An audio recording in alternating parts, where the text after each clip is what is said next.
right. So I think we are streaming live now, and it will be on LinkedIn and on YouTube. So we'll have a lot of people coming in slowly but surely, but we will get them in for sure and make sure everybody could benefit from this because I know risk avoidance is one of the main things that we talk about a lot, quite a lot. So I want to make sure that we actually, you know, get people to, you know, make the most about it because risk is everywhere. Yes, and also risk-based asset maintenance is not the most highly recognizable maintenance Mm-hmm. strategy, and it's a Yeah, really important one. So I it think is. I'm excited to talk a little bit about that, actually. Yeah, and that we get to talk about it with all our friends. So that's always the best part of it. Best part of what we get to do. So I know we have some people joining in online. So I'm just going to do a little bit of a brief introduction about what we're going to talk about. And Greg is the mastermind here, Greg Livingstone from Fluidtech. He is going to take us through why we will have a risk in our plans. And with any plans or any assets, we're going to have some sort of risk involved. It's going to, something is going to happen, but what we want to focus on is the way that we can help other people to actually mitigate some of those risks and you know try to get your assets to last longer because your assets should be lasting for a longer time. They are not consumables that we can change out every 5 days or so, while in some plants they do. um but it's not a best practice, and we are always moving towards the sustainability side and trying to, make a bigger impact on the planet, not in a negative way, but in a positive way in terms of reducing some carbon emissions and just getting your operations to actually function a little bit better. So that's what this entire session is about. Greg is going to take us through some stuff, and I think we have some people joining us in. So you all can tell us, where you're joining from and let us know if you're excited to hear from Greg, because Greg always brings stuff, good stuff, to the table. I am excited to hear from Greg because I always learn a lot from him. But I think we can, go ahead and get started, and we'll have some people join in as we continue along with our webinar. Yeah. Wonderful. All right. Thank you very much, Tanya. That's great. And I'm just going to share my screen Yes. Let's here. see. Let's And see what you have planned for us today, Greg. yeah, and now, can you see my All screen? right. I can see it. Hey, fantastic. Okay. Um, Perfect. Great. Okay. Well, yeah, I'll start going through this, and Mm-hmm. I think that we should have enough time here for questions at the end. Oh, Uh, yes. so we'll be talking a little bit about risk and risk avoidance, and I think one of the key things that I want to do to highlight this is to talk about a couple case studies. So case studies are always fun in Very, real life very as well. important. Yeah. All right. So, um, specifically, I think I want to introduce the concept of risk-based asset maintenance, and which is maybe not as well known as predictive maintenance or preventative maintenance, but for some plants is a very, very important key maintenance strategy, and it's also kind of the base maintenance strategy that drives a lot of preventative maintenance or predictive maintenance, reliability centered maintenance activities. And also, it drives lubricant decisions as well. Yep.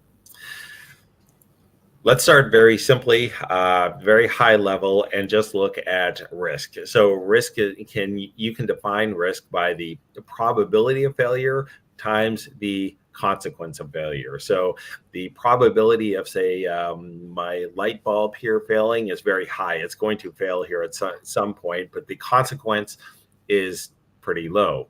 And another analogy, very simple analogy that you can make is, what is the risk of free soloing? And if you don't know what free soloing is, it's rock climbing without rope. So you can imagine that's somewhat risky. However, also, if you look at the consequence, if you're rock climbing and you're only a foot off the ground, actually climbing without rope is not really, it's not very risky. But if you're like Alex Honnold here and climbing El Cap and you are 1,000 feet off the ground, then clearly there is significant risk with that. Also, keep in mind the probability of failure when you're climbing. You're always falling. So, so Yeah. this puts in perspective here. This is actually very very high risk. Um, so that is just a high level overview of risk. But if we look at risk based asset maintenance, um, this is a specific type of maintenance strategy that prioritizes your resources towards your assets that carry the most possible risk if they were to fail. So, so it can be the most economical use of your resources because everything is really focused on um, optimizing your resources to minimize failure risk. So that's high level what risk-based asset maintenance is. I have a couple more slides here to just kind of introduce this, but I think the companies that benefit most from this are companies that have limited but very high risk machinery. So if you have say one turbine that's powering your facility. If that turbine fails, for example, that you could consider that a limited equipment with a pretty high risk. Also, companies that have very expensive machinery. If you look at a large compressor train in an LNG facility, for example, very very expensive piece of equipment, and also companies with limited resources. The nice benefit of this is that you are really focusing all your resources on reducing risk for your most important assets. So, and ultimately, this strategy just drives lubricant decisions as well. So, the machines that are most tied to production are the ones that attract the most attention from reliability engineers. And this drives everything from oil selection to preventative maintenance strategies and how you go through condition monitoring or monitoring the health of the lubricant. All of this is based on RBM or risk-based maintenance. So the 6 steps that people look at in kind of setting up a program like this is collecting machine data first off. So what's a real time between failure, for example, or the real time between repair.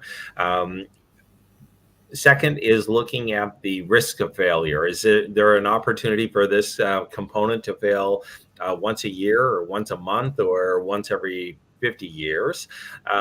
And then multiplying that by the consequence of failure. Again, the risk of climbing without a rope, very, very high risk of failure, but the consequence really also depends on, in fact, how high you are off the ground. Yeah. Once you have that, then you can evaluate, then you can go through a ranking process to rank the risks versus consequences. And that is a foundation for creating an RBM plan. Mhm. And then as part of any plan, you are evaluating, repeating, iterating, and continually improving, which is the final step in the RBM process. I just want to touch on so one of the most important aspects of setting up or assessing asset criticality is going through and ranking the severity of each asset based on various different categories. So you can go through and rank, on a 1 to 5 scale, um, you know, the criticality of your asset based on a whole bunch of different things. So from a safety point of view, if your machine fails, is there a chance of an injury that requires maybe no medical attention, or is this a potentially life-threatening type of failure? Is there a chance of pollution happening if there is a failure versus or no pollution versus a major pollution, say oil getting into a waterway somewhere? Um, if there is failure, again, with my light bulb, if it fails, there's no impact on production. However, there's a lot of components that can have very, very extensive damage to equipment, and will basically, plants are unable to recover. Um, and again, looking at equipment, are you looking at minimal damage, or is a catastrophic failure going to destroy that piece of equipment as well as other pieces of equipment that are beside it? And then from a cost point of view, this is really based on the size and scale of your operation. But in this case, and this is a model that FT Maintenance has put together, but they assess a minor severity is less than $250,000 to catastrophic major would be over, say, $10 million in damage. So this is just an example of how you can go through and determine asset criticality. So what I'd like to do now is just go through a couple different case studies on some fluid tech technologies that we have used to reduce risk in operations. And the first case study that I have is actually in a heat transfer system in an asphalt plant. So the interesting thing about this operation is that the heat transfer system is a really, really critical part to the production, a critical asset to the whole operation. The oil is changed every year, and flushing is required. This took a significant amount of time and labor every year to do this. And there's also safety risks because you're dealing with hot oil. So in this case, the oil is about 275 degrees C. So it's very, very hot oil. So just handling that, there's some inherent safety risks with that. Anytime there's, you're changing oil, especially if you're flushing a system, there's a chance for all sorts of chances for environmental risk. And then again, anytime you open up a system, there's a chance for potentially, in this case, flammable contaminants or residual flushing oil or other contaminants getting into the system and causing either performance or safety challenges. So there are a lot of risks actually with their current process, but they accepted these risks because actually these risks, this is what they've been doing for years. They're known quantifiable risks, and the risk of an oil change, even though there are risks inherent in that, is less than the risk of an oil failure. So all of that was fine. They accepted the risk to the point where they started having performance problems in their system. And in a heat transfer system, one of the key performance requirements is to have your heat transfer system thermally balanced. And the system became thermally imbalanced. So now the risk of finding a solution, is a whole lot less than a risk of an unplanned outage to try to fix this problem. So they looked at a technology called mobile solvencer. Mobile solvencer is a solubility enhancer. It's designed to be added.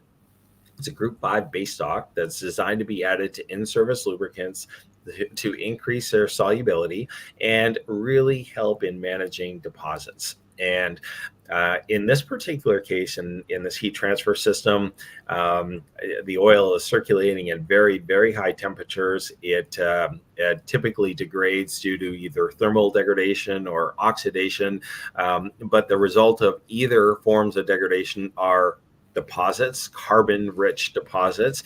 And so this is the hypothesis is that these deposits were coating the heat exchanger and losing efficiency of the whole system and causing the system to be imbalanced. So mobile solvencer was considered, but in order to consider this, then you also have to try to quantify the potential risks associated with this. So is there a risk of a fire hazard or a risk of anything? Anytime you add anything to an in-service oil, either process oil like this or a lubricant or a hydraulic oil, you have to assess a risk of incompatibility. What about the risk of deposit transfer? So if you dissolve all of the degradation products, all the deposits in a heat exchanger, and then carry them over to a pump and dump them all in a pump that is a much more critical piece of equipment, that could be problematic. And there's also a risk you're spending some money. And what is a risk that this doesn't fix a problem? So these are, examples of all of the different risks that are evaluated in a case like this. And when you go through and evaluate them, you can see that there's in fact many different you can go through and kind of mitigate and cross out certain risks. So, for example, we know that mobile solvencer is approved for temperatures that are higher than the system operating temperature or the maximum system operating temperature in this heat transfer heat transfer system. We know mobile solvencer is fully compatible with group 1 to 4 base stocks. We know that mobile solvencer doesn't have any deterrents or dispersants, which those are the chemicals that are responsible for this, the whole concept of a deposit transfer.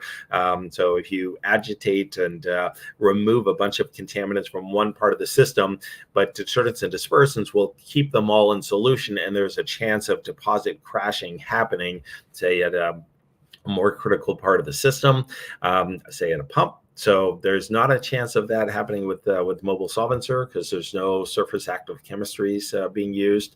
And but there is a risk that maybe mobile solvencer, it's a chemical solution, and this could actually be a mechanical issue. It could be a mechanical problem. So there is a chance that mobile solvencer will not be the solution. But these are the risks that are assessed. They determine the risk to be fairly low. So they added 5% mobile solvencer into the heat transfer system. During operation, you can kind of look in and see what mobile solvencer looks like. Not so exciting. It's pretty clear, fully transparent, and basically looks like water. So what were the results of this? Well, actually, after a few weeks, thermal balance was actually restored, which resulted in increased plant capacity and flexibility with longer production runs. They measured a 20% decrease in fuel consumption, essentially because now the heat transfer system, after you remove the deposits, the heat transfer system is much more efficient. And so you require less fuel to heat the fluid up.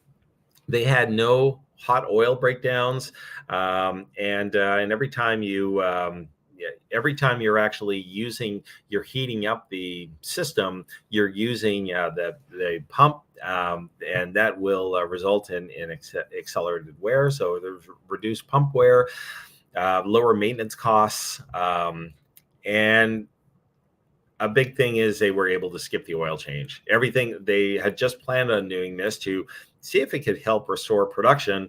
But after they added this to the fluid and doing a full oil analysis, they assessed, well, this oil is absolutely suitable for continued use. So they were able to skip an oil change, and they're running for another year, continuing to evaluate the fluid.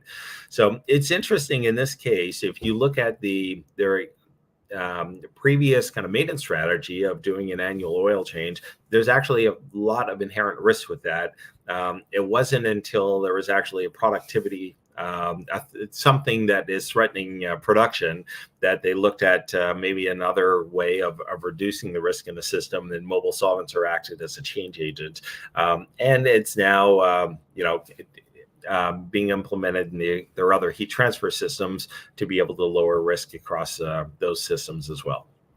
So that's a first case study using mobile solvencer and an asphalt heat transfer system.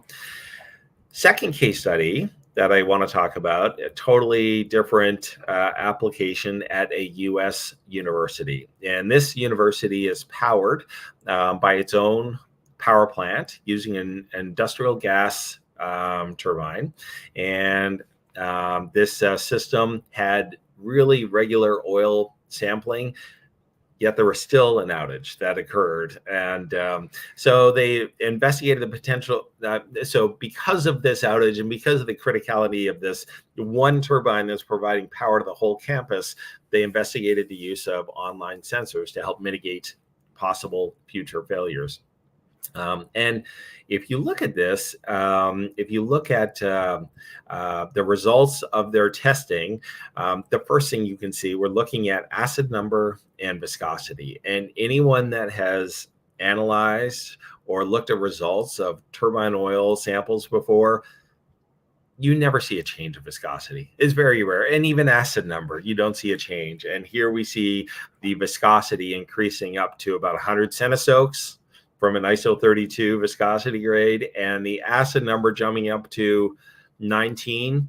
That would require a lot of potassium hydroxide to neutralize or cause that titration. That's a huge number. So something clearly happened in this case. And through root cause analysis, it was determined that, in fact, there was small coolant leak. It resulted in the fluid degrading very rapidly. And the glycol in particular was responsible for this rapid polymerization of the oil and this very, very high increase in viscosity. So even though they were doing monthly analysis, you can see they in fact weren't doing the right oil analysis tests. So at the end of at the failure point, the RPVOT was 30. So typically in the new oil was about 1500. A Group 2 base stock has an RPVOT of about 30 minutes. So basically, this was, they were running with the base oil completely devoid of antioxidants, generating deposits. But it wasn't actually until this this leak happened that it caused this rapid failure and polymerization of the fluid. So I think one of the big first takeaways is you need to be sure you are running the right oil analysis tests. And in the case of turbines, you need to be looking at the two failure modes are deposits and antioxidant depletion. So either looking at ruler tests for measuring the health of the antioxidants, or RPVOT, the oxidative stability of the fluid, in addition to the MPC test. It should be done on a regular basis. But in this case, they assessed the criticality of their turbine is very high. So they were assessing, well, does it make sense to look at an inline sensor for this case? And well, an inline sensor costs a lot more than an oil analysis test. However, it is a whole lot less in this case, a catastrophic failure of the turbine and cost of downtime. So it was justified in this case. So whenever you're looking at applying a sensor to an operating lubricant asset, you go through the same process of, when you establish oil analysis tests. So again, if you're looking at turbine oils, what happens when you oxidatively stress these fluids, and what are their failure modes? Well, this is an example of a turbine oil that's put in an accelerated oxidation test at 120 degrees C with some catalyst in it for 12 weeks. And here we're assessing the health of the antioxidants and the oxidative stability. So you can see the phenols deplete fairly quickly, as one would normally expect. The amines have a longer life, but even at the end of 12 weeks, we were at less than 50% amines. The RPVOT also followed the amines fairly closely, and we see a regular increase in the MPC test throughout the test process. So again, this is just an example, maybe a laboratory example, to show that the two failure modes of turbine oils are additive depletion, antioxidant depletion in particular, and deposit formation. So if you're looking at a sensor, ideally, you want a sensor that is in fact measuring those two things. So next step is to kind of go through and assess what are the various different sensor technologies in the market. And so there's several sensor technologies that are looking at molecular analysis and also looking at wear or particle analysis. And you can basically make a simple decision matrix like this, where you look at various different attributes, weigh the attributes, rank them and then multiply it by the weight, and you can come up with a total assessment for each of these different technologies. So, for example, does the sensor have the ability to differentiate between additive changes or base oil changes or contamination? And in this case, wear particle analysis. There's a couple different technologies for that, but in most turbine applications, in hydrodynamic lubrication regime, you don't have a lot of metal to metal contact.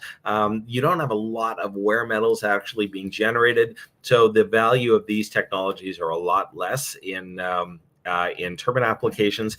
In ground-based industrial gas turbines, if you are flying in an airplane and you have an aeroderivative, a jet engine that has a completely different bearing system, and this is an incredible technology to alert you to a premature engine failure. So all of these sensors are all based on the application.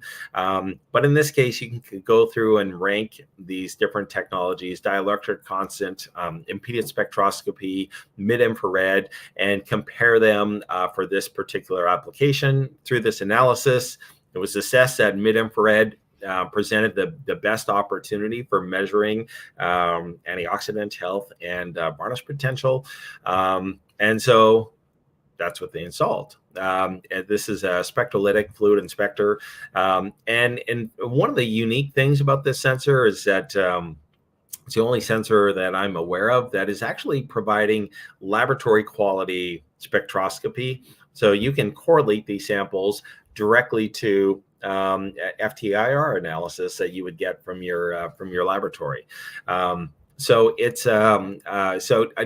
sensors will just give some indication, or maybe even a suggestion that something has changed. You should get a sample of the oil and assess what's going on. But this is a little bit unique in that it can actually tell you what's going on in the fluid real time.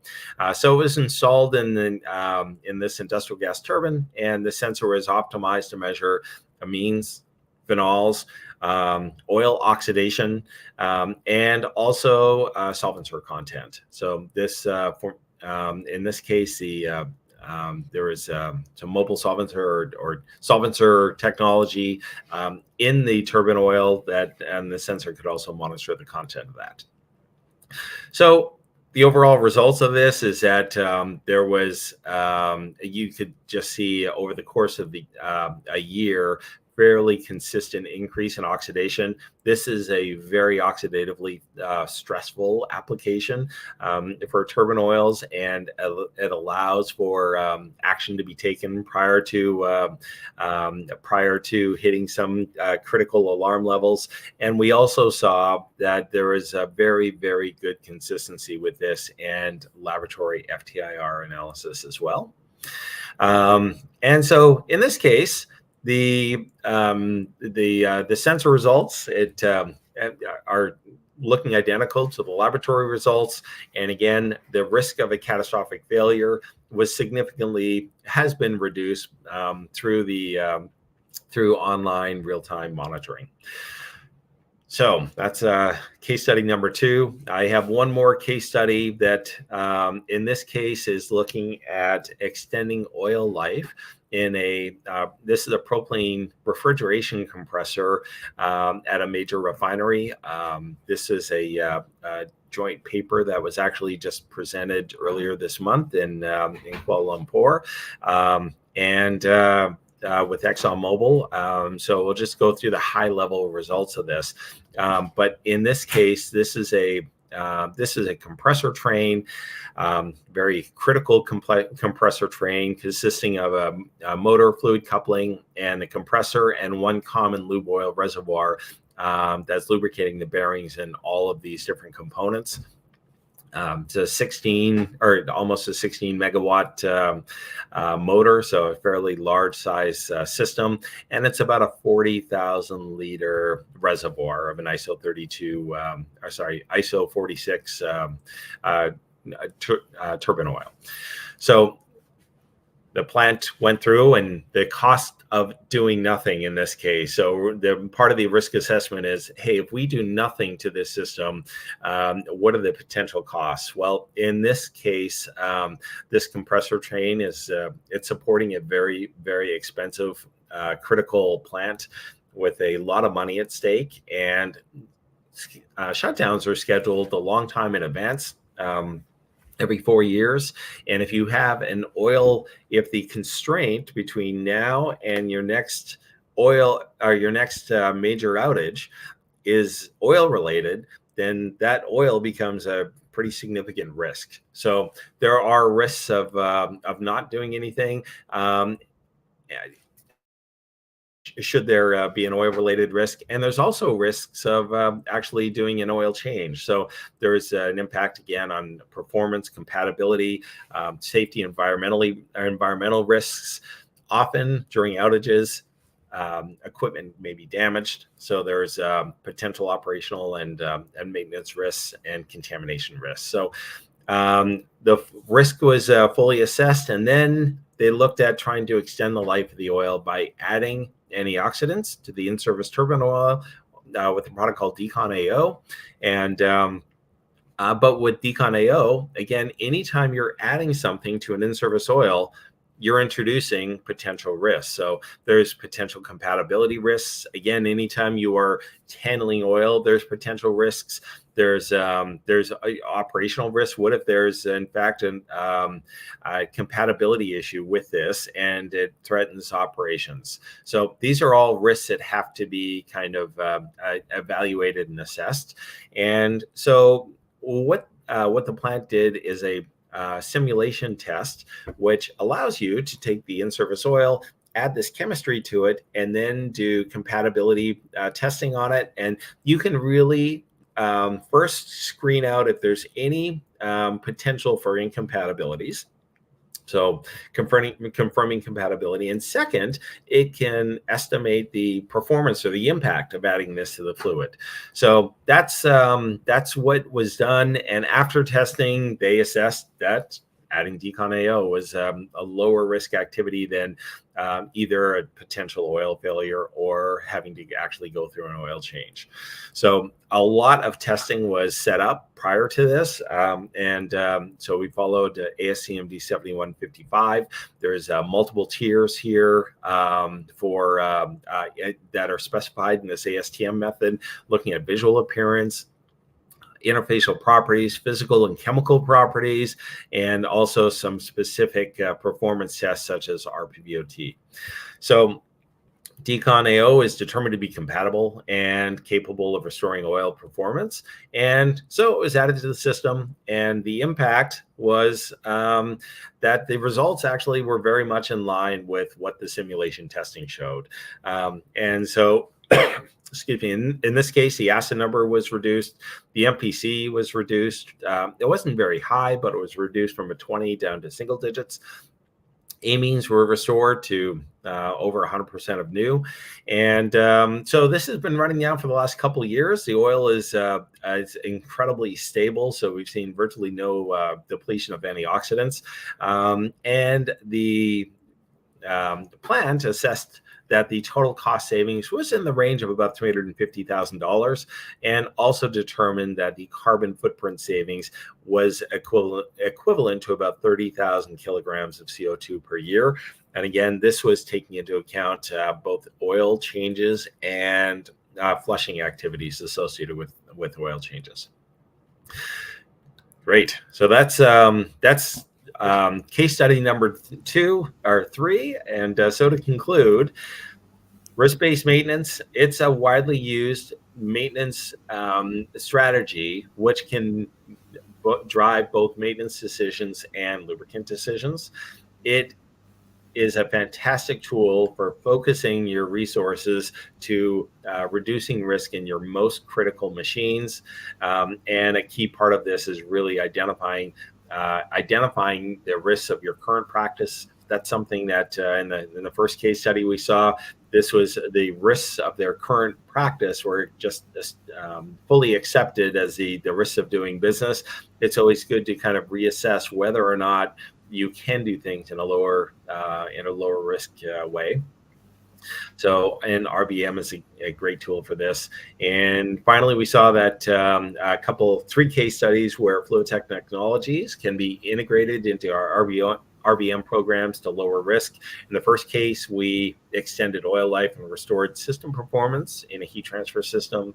In the second case, we showed that you can look at online monitoring in a critical turbine to reduce risk. And finally, we showed a case study where we reduced turnaround maintenance and lowered carbon footprint in a refinery. Actually, this is a chemical plant beside a refinery. So, excellent. So that's what I have, and would love to. I think we have a little bit of time, and would love to Yes. take any questions. Yes, we have quite a bit of time. We have 25 minutes, and if you have Greg with you for 25 minutes, there's so much that you can learn. We haven't found hour today, so that's perfect. And one of the things that you talked about, and I'm really glad that you spoke about it, it was the difference between the criticality of the assets and ensuring that we understand when we should put a sensor or when we should stick with oil analysis. Because a Yes. lot of times, a lot of times people are like, oh my gosh, I want to get this shiny new toy on the market. And it's over budget, it's overpriced, it's not for your application. Whereas there are certain applications that definitely, hands down, you need to get it. And that would be the most, that will help you to mitigate some risk. So I'm glad that Yeah. you sort of, talked a little bit about that because sometimes we get caught up in the condition monitoring field and we just want to, have the best, monitoring for all of our equipment, but it may not be absolutely necessary. So that is something that I think some people just run away with Hmm. and they want to get that. But I think we also need to definitely identify the criticality of the assets. And I'm glad that you brought that up as well. We don't have any questions just yet. I know we have a couple people with us on LinkedIn and through this other StreamYard platform. But one of the things I wanted to ask you, and I think you mentioned it in one of the case studies, is that while we're doing these tests, there's always some form of risk involved. And we have to do compatibility testing. And I love that you brought that up as well, because compatibility testing is so important, especially with our systems, because our assets are not worth $5. They're worth a lot more than that. And I think sometimes we may not fully appreciate the importance of criticality and compatibility testing. And you mentioned RPVOT, and I know we could talk for hours about this one as one of the standards that I know it's been an industry standard for so long, but that's one of the tests that we should do in terms of compatibility. But can you tell us a little bit more about that one? And I know I'm poking you on that because it's something that we talk about all the time in terms of understanding the health of your turbine oil. So I'm gonna ask you about that. Okay. We may All need a right. Well, full so webinar about that the one, but rotating pressure vessel oxidation test was developed in the 60s, and hmm. back then, basically, you're putting a little bit of oil in a pressurized container Right. with some water and determining the rate of oxidation uptake. And when the pressure drops, it's the end of the test. So you're measuring how long it takes to kill an oil. And back in the day, when we developed this test, not we, I was not then, I was not around in the 60s.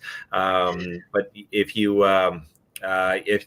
all of the turbine oils that were used in the market were Group One formulations, Hmm. maybe the highest RPBOT you would get is 400 minutes, Right. and RPBOT was actually a pretty good tool to measure. And once you kind of get down to 25% of new, it was considered really a condemning limit.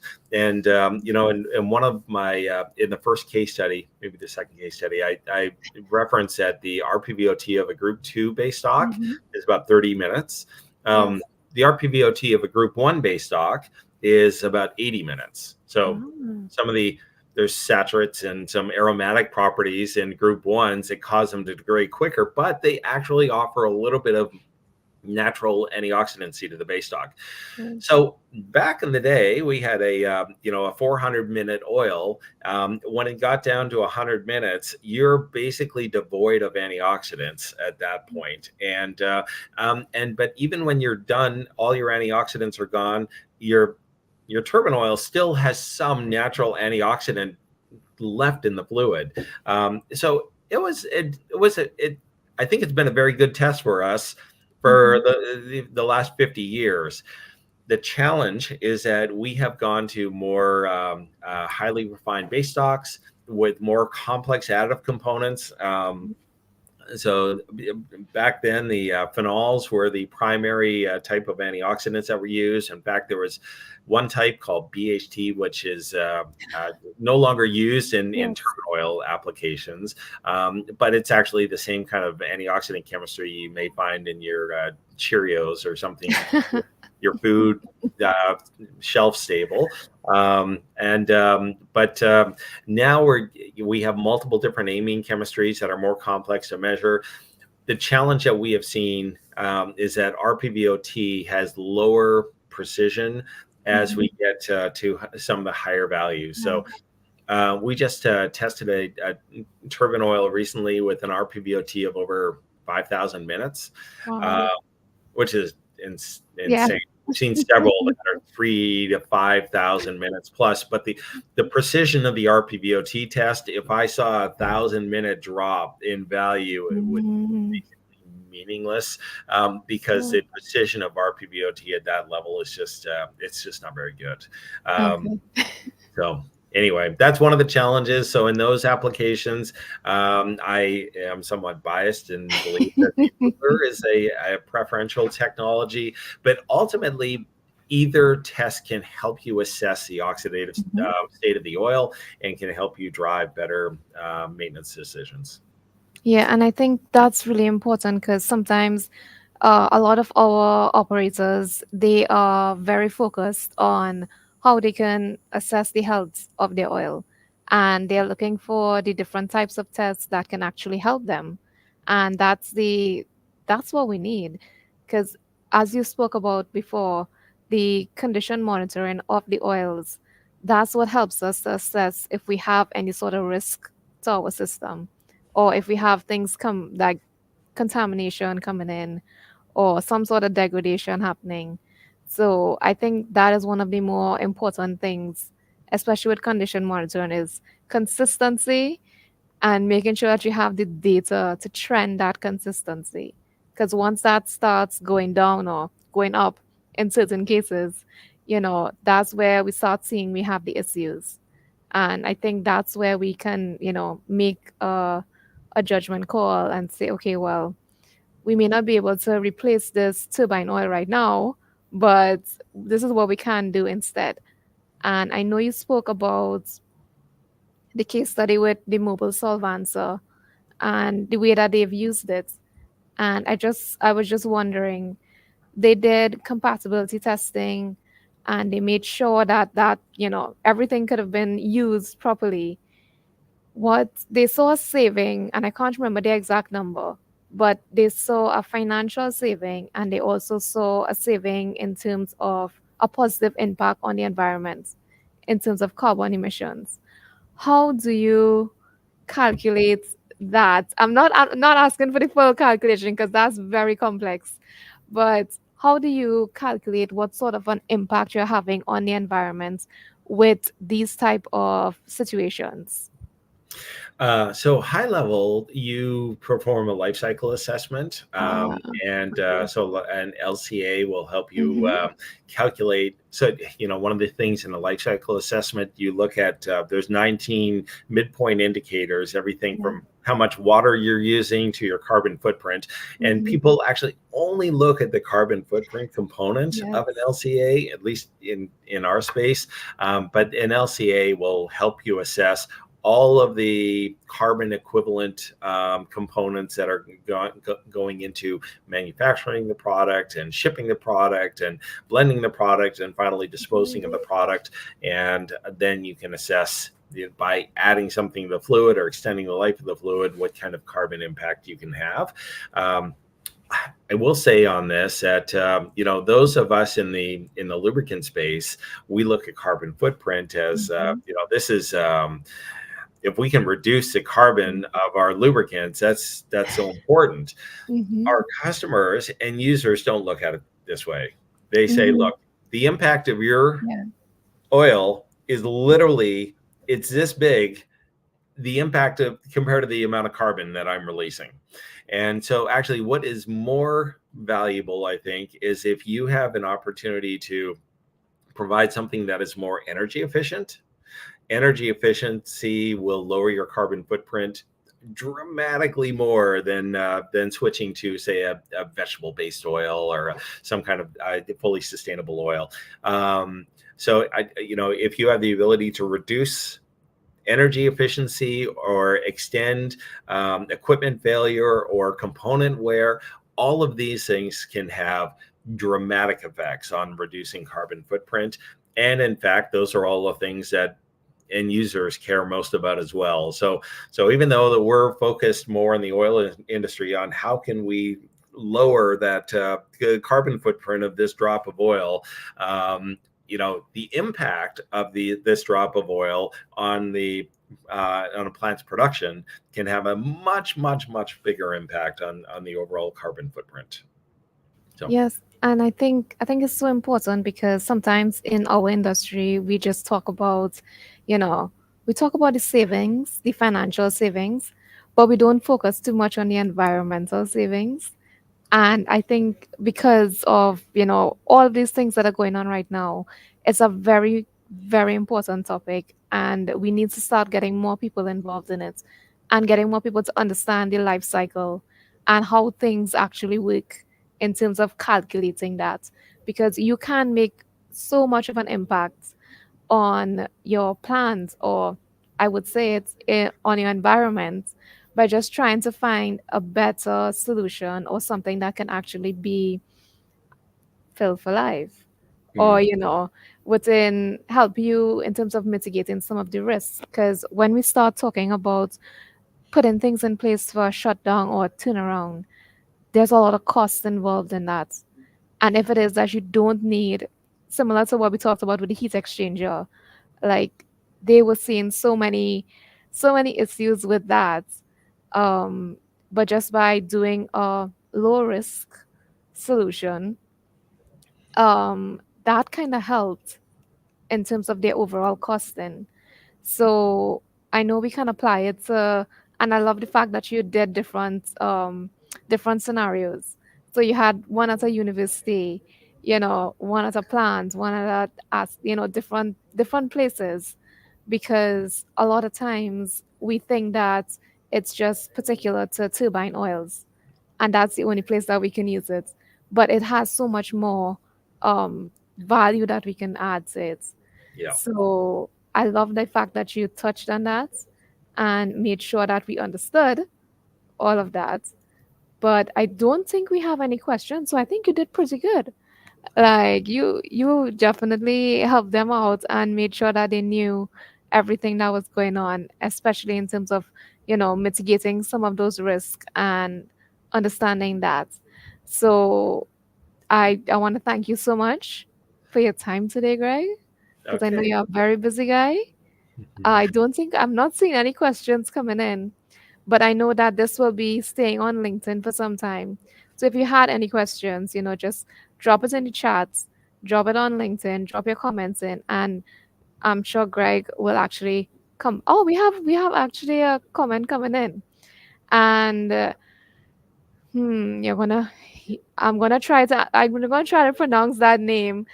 Klinsmann is actually asking about if Deacon is Group 5 chemistries, how is it compatible with Group 1 to Group 5 base oils? And should a compatibility test be done for all mineral base oil before adding Deacon to it? So I'm going to let you answer that one, Greg. Okay, excellent. Well, so in most cases, we've actually done all of the work in this case. We have done full compatibility testing with Decon and all of the various different formulations and base oils. The more complex part, so adding a group 5, or in this case Decon, to an in-service group 1 to group 4 base formulation, there's not a compatibility risk.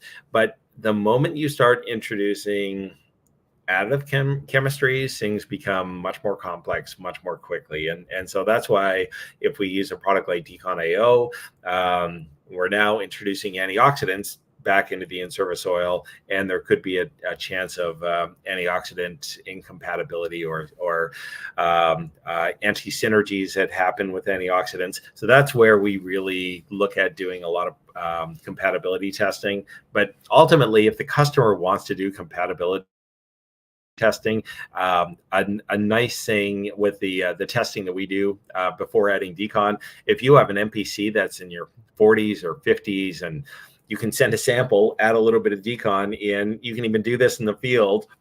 Send this to your lab, and you're going to get a result of single digit MPC values. So it can be a nice validation before actually adding this to your system, and can make you feel more comfortable that there's not any incompatibilities. But in this case, just with Decon, we have done all the compatibility testing on this already. So great.